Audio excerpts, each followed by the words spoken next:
ഇത് വെൽവെറ്റിൻ്റെ മെറ്റീരിയലാണ് കേട്ടോ. 60 ഇഞ്ച് വീതിയുണ്ട്. അതുകൊണ്ട് നമ്മൾ 1/2 മീറ്ററാണ് വാങ്ങിച്ചത് ഫ്രോക്കിന് വേണ്ടിയിട്ട്. യോക്ക് ഭാഗം നമ്മൾ കട്ട് ചെയ്തെടുക്കുകയാണ്.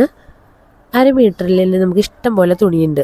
ഓക്കെ, വെൽവെറ്റാണ്. അപ്പോൾ നമുക്ക് ഇത് തന്നെ ലൈനിങ് വെച്ച് കൊടുക്കുകയാണ് കേട്ടോ.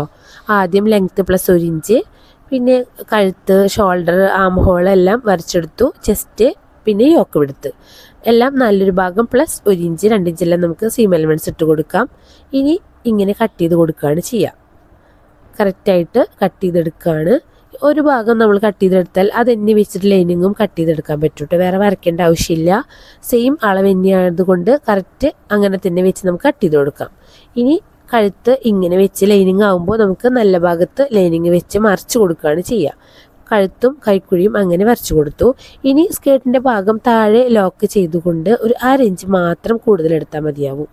ഓക്കെ, എത്രയാണോ ഫ്രോക്കിൻ്റെ ലെങ്ത്ത്, 38 ഫുൾ ലെങ്ത്ത് എങ്കിൽ അതൊന്ന് യോക്ക് ലെങ്ത്ത് 10 ഇഞ്ച് കുറച്ച് ബാക്കി കിട്ടുന്നതാണ് സ്കേർട്ട് ലെങ്ത്ത്, പ്ലസ് 1/2 ഇഞ്ച് തയ്യൽ തുമ്പ്. ഇത്ര മതി നമുക്ക് സ്റ്റിച്ച് ചെയ്യാനായിട്ട്.